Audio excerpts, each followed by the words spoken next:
Raquel Garrido, bonjour. Bonjour Alex Boyaguet. L'Assemblée nationale se penche depuis hier soir, j'en parlais à l'instant, sur un projet de loi pour lutter contre les squats des logements. Il vise à punir plus durement les squatteurs, à réduire les délais de justice.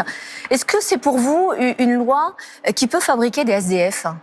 Oui, c'est une proposition de loi qui est tout à fait à contretemps, je trouve.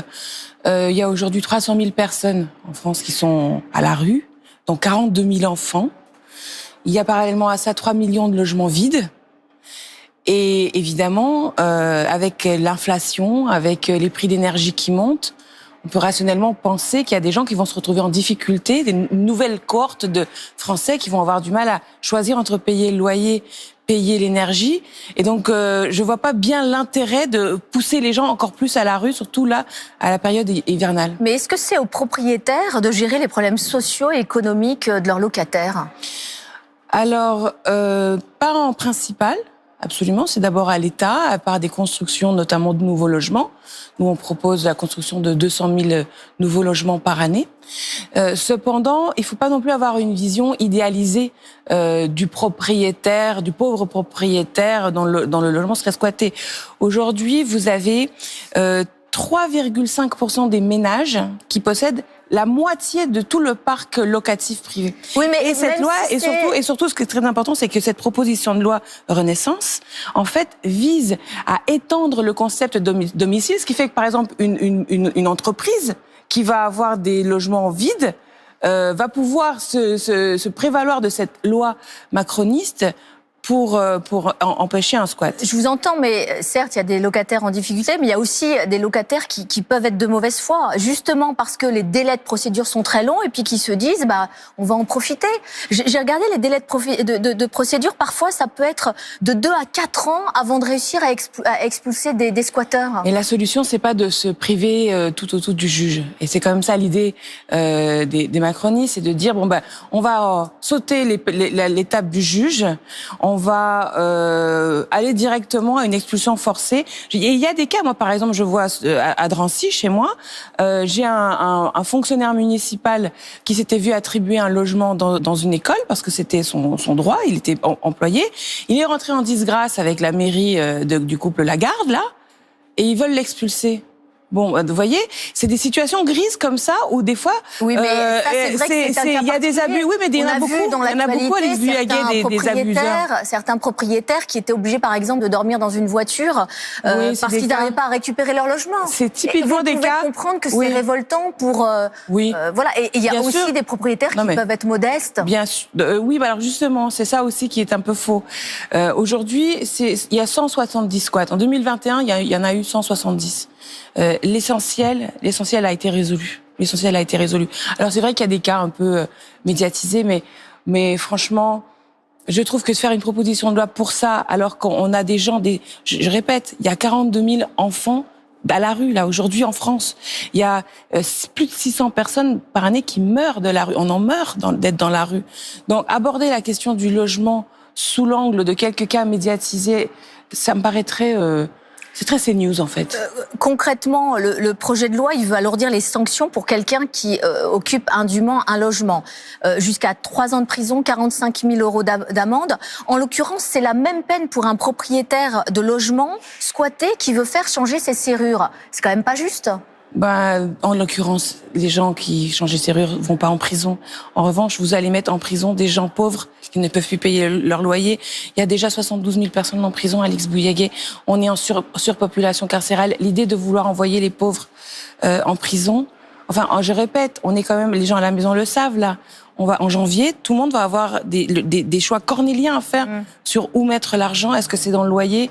Est-ce que c'est dans la nourriture? Est-ce que c'est dans le chauffage? On met déjà beaucoup trop de nos revenus dans le logement. C'est une loi qui est tout à fait à contre-temps, à mon avis. L'Assemblée nationale est très occupée. D'après RTL, Elisabeth Borne, elle devrait présenter la réforme des retraites à la mi-décembre. Et ce qui a été retenu comme mesure, ce serait un âge de départ à 65 ans. Vous en pensez quoi ? Écoutez, dès lors qu'on retarde l'âge légal de la retraite ou alors qu'on allonge le durée de cotisation nécessaire pour avoir une retraite entière, en fait, on fabrique des retraités pauvres. pour la raison qu'on n'arrive pas tous au bout de nos trimestres. On le sait tous, le taux d'emploi des seniors est trop bas dans ce pays. Et donc plus ça va, plus on fabrique des retraités pauvres. C'est le seul but d'ailleurs de ce gouvernement. Ça me semble quelque chose d'une aberration sociale, une aberration démocratique aussi, parce que les Français ne veulent pas de cet allongement de la durée de cotisation des retraites. Donc ça va provoquer une tension nouvelle entre les Français, l'exécutif, le château, l'Élysée. Et encore une fois, vous allez avoir un passage en force de la part de l'exécutif. Ça, vous êtes sûr? Vous pensez qu'il y aura un 49.3 en janvier, au moment de l'examen puisque ces institutions le permettent. C'est ça qu'on est en train de voir depuis la rentrée.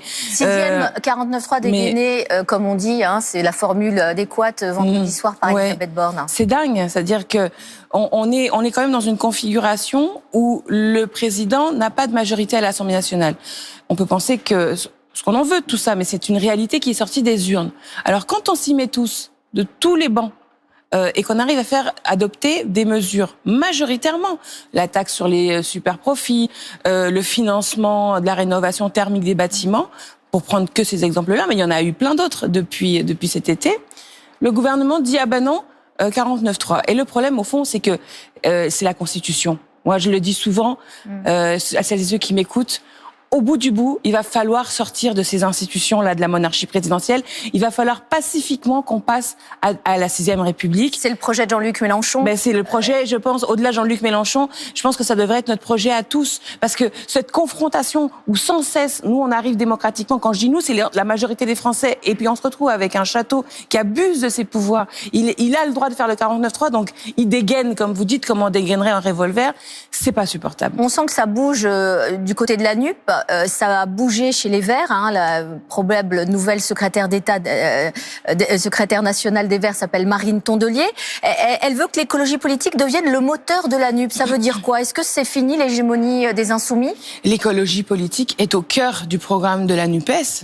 Donc c'est pas chez les Verts, c'est chez les Insoumis l'écologie politique? Je pense que tout le monde donne crédit à la France Insoumise d'avoir une très forte fibre écologiste. Qu'elle pense à un leadership des Verts. C'est bien naturel que chaque parti cherche à avoir un leadership. D'ailleurs, je la félicite pour son score. Et je n'analyse pas sa victoire comme étant une défiance vis-à-vis de la NUPES. Parce que si j'en crois, par exemple, le travail en commun qu'on réalise à l'Assemblée nationale avec l'intergroupe, les 4 groupes parlementaires, vous dites que ça on travaille bien. Et il y a, par exemple, dans le groupe des Verts, ELV et Génération, différents courants. Et pourtant, tout ça travaille très très bien ensemble. La motion de Sandrine Rousseau, pour le coup, elle a vraiment pris l'eau. Est-ce que ça veut dire quoi? Que les militants, ils veulent plus de radicalité, ils veulent finalement plus de réalisme politique? Sandrine Rousseau, elle était proche de vous? Alors, probablement que Sandrine Rousseau est plus populaire dans la société tout entière que dans son mouvement. Parfois, on n'est pas prophète en son pays. Mais en tout état de cause, moi, je pense qu'on fait partie tous d'une génération militante qui a l'intention vraiment de gagner en 2027. Donc, toutes les personnalités doivent travailler ensemble. En tout cas, moi, c'est ce que je vais essayer de faire. Raquel Garrido, merci beaucoup. Bonne journée à vous. Merci.